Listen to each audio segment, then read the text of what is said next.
Iyad Zahalka.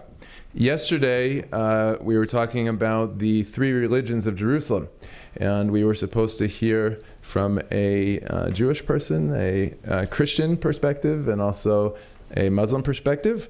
Dr. Zahalka could not be with us yesterday, so he's coming today to give a Muslim perspective regarding Jerusalem. Dr. Iyad Zahalka currently serves as a kadi of the Sharia Court of Appeals and a director of the Sharia Courts Administration in Israel.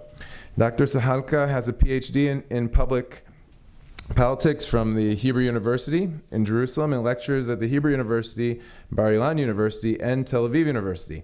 He has published 4 books. His latest from 2014 is titled Sharia in Modern Times. And I think this book is, I don't know if it's been translated into English yet, but I think it would be very relevant for many countries around the world today, as more and more Muslim refugees are moving into Western societies, and people are trying to struggle with these questions of how Sharia law should be integrated into modern religious systems.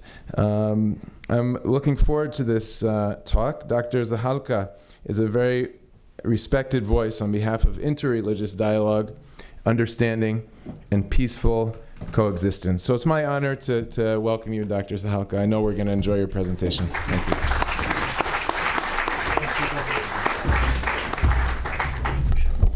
Thank you. Good morning.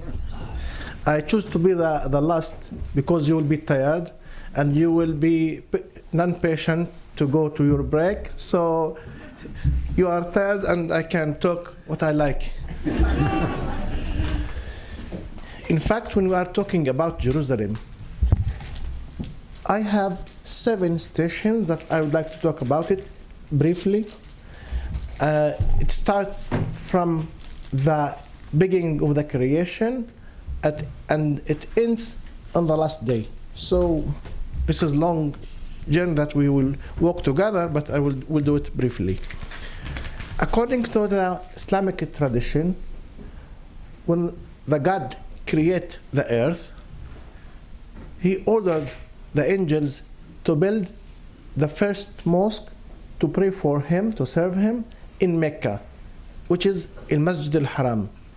The first place to pray in Mecca, in Kaaba. Have you seen Muslims are going to Saudi to make the 5th pillar of the Islam is to go to Mecca to pray there. And it was the first.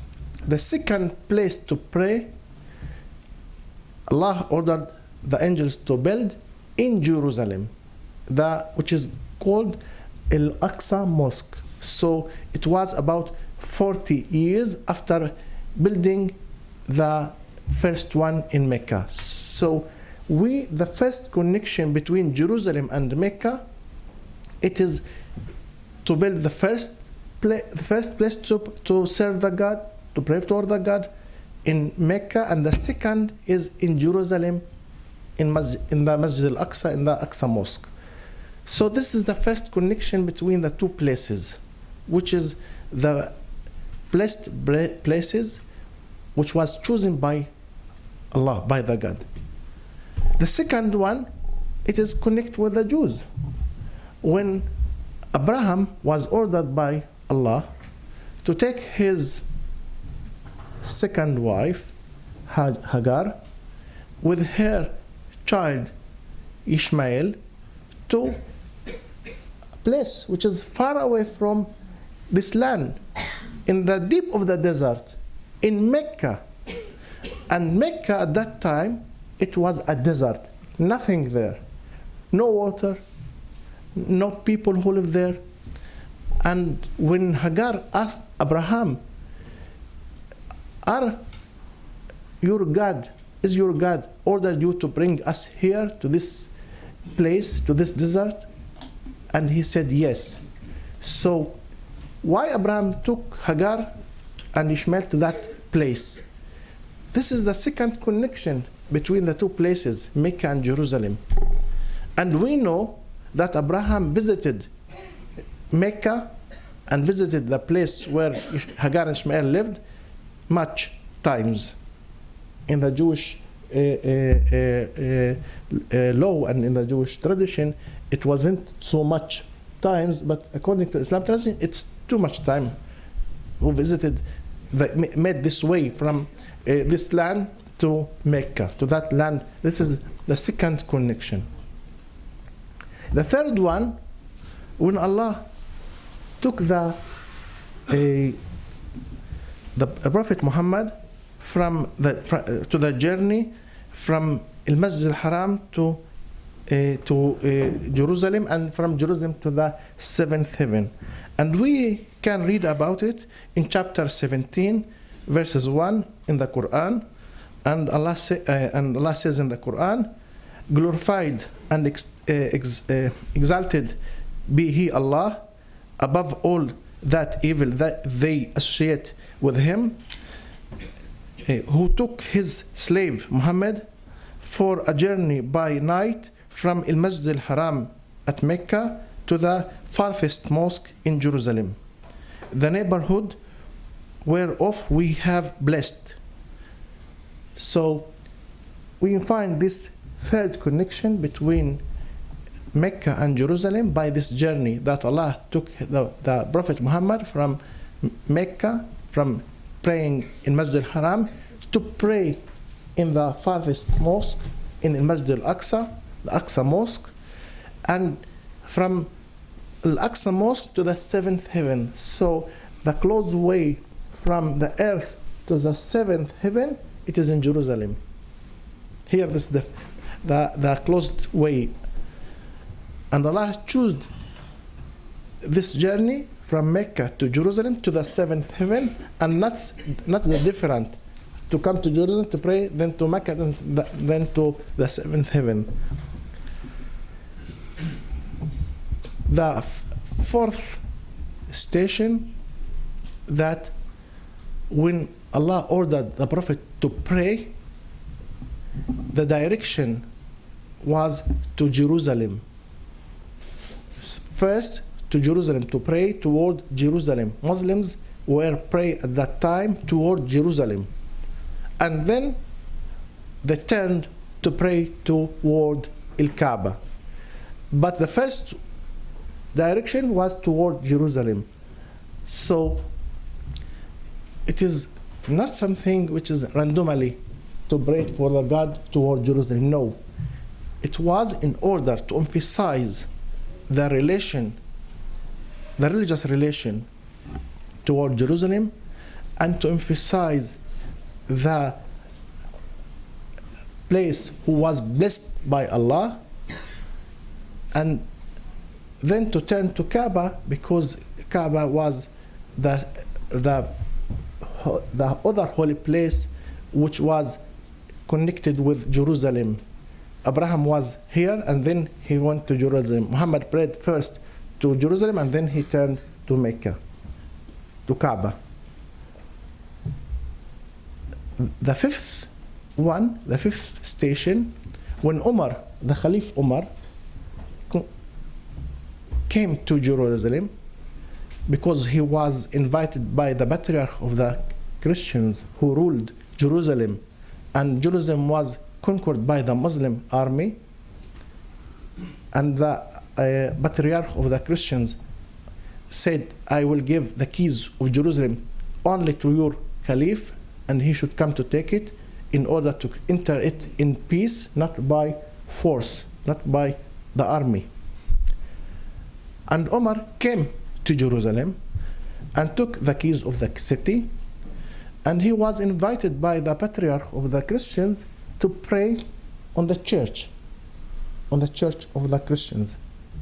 And Omar said, no, I don't like to pray in your church, because I'm afraid that Muslims after will follow me and will pray in other holy places of the other monotheistic religions. So Omar was scary that, and was important for him. He worried that Muslims could hurt the other holy places for the other religions. So he would like to say that we must keep as Muslims the holy place of the others. And he asked where should be the Aqsa Mosque, which the Muhammad Prophet ﷺ came to pray in, and he showed a place which was nothing that done there, and he cleaned it by himself and he prayed there. This is the fifth. I will jump off the sixth and to the seventh, and we'll be back to the sixth. The seventh station, it is in the last day. In the last day, all the people will revive and turn back to life in the last day, and they will come to account to check where they did good in their life or did bad in their life, and then to judge them according to their work, to their actions. If they did good, they will go to paradise. If they will do bad, they will go to the heaven, to Eden. But where will people come after the revival? After they will turn back to the life, they will come to Jerusalem. We say in Arabic, Ardul Mahshari wal Manshar. It means the land will be collected to it, all they will be bring to it, and will be judged here. Here they will judge, and then they will be spread to heaven, to the Eden, or to Jahannam, or to the to hell. So it is very deep. The Jerusalem, it is very deep on the faith of Islam. It is not a place. It is not a national place. We should not consider Jerusalem as a political issue or an issue that two nations are struggling who would like to rule it. It is a wrong way to see Jerusalem or to deal with the case of Jerusalem. It is the wrong way. I know that there is a conflict, Israeli-Palestinian conflict. All of us know that. And I think this conflict, it is a national conflict. And I would like to believe that this is a national conflict and it is not a religious conflict. And if we change the conflict to be religious conflict between religions, I can say this is, maybe we are coming to the last day soon, and it will be a catastrophe. But if it is a national conflict between two nations, between two people who would like to establish their faith and their life on the land, so I think it could be a way to solve this political or national conflict. But Jerusalem, we should take it on the different aspect, in the religious aspect, which can lead us for living together, which is the sixth station that I jump, which is now the reality that we live in Jerusalem. The reality is that Jerusalem is a city which living in it Jews, Muslims, Christians, Israelis, Palestinians, Arabs together.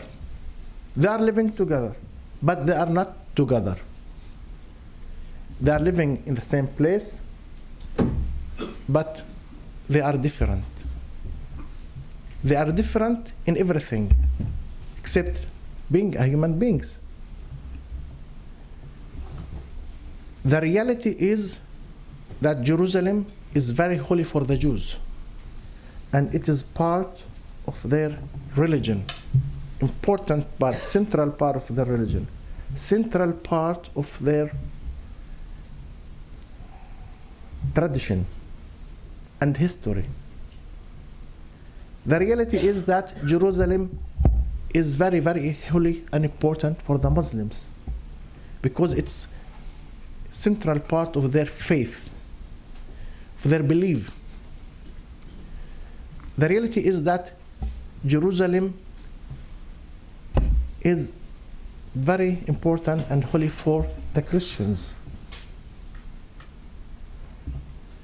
The reality is that two people living here, as my close friend, my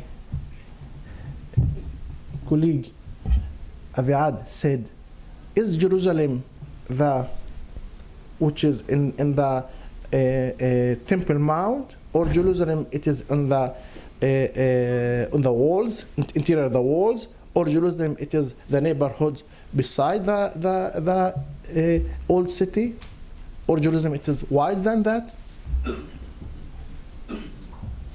I think that this is the case, that Jerusalem, it is a place who are wider than the Temple Mount, it is wider than the old city. And this understanding can lead for dealing with the case differently.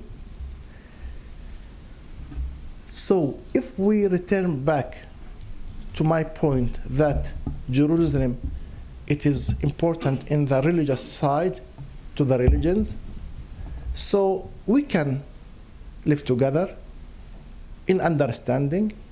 We can find the way how to keep it holy for Jews and for Muslims and for Christians, and we can find the way to deal with the religious issues and understand the importance of the place for every religion and keep this faith going on beside living together.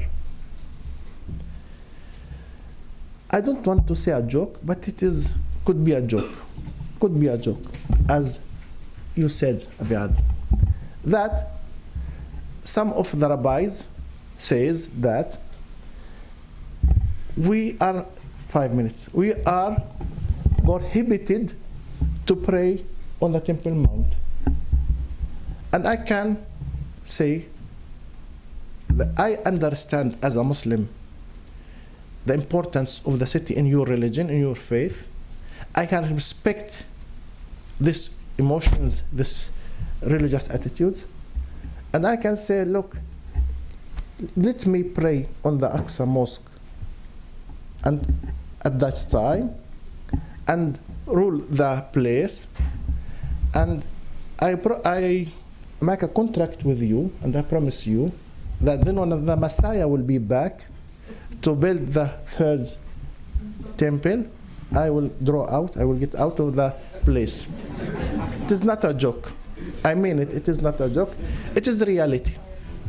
It is part of the reality. And I think that when Herzl, as Professor Avner said, chose not to go to the Temple Mount, and when the rabbis, years, centuries, decided that it is prohibited to pray on the Temple Mount, I think they understand something which we now discover, that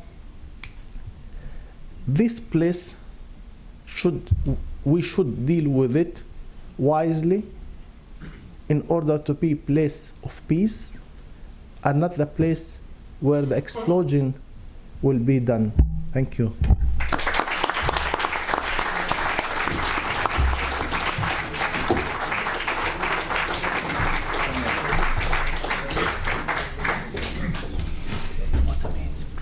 Thank you very much.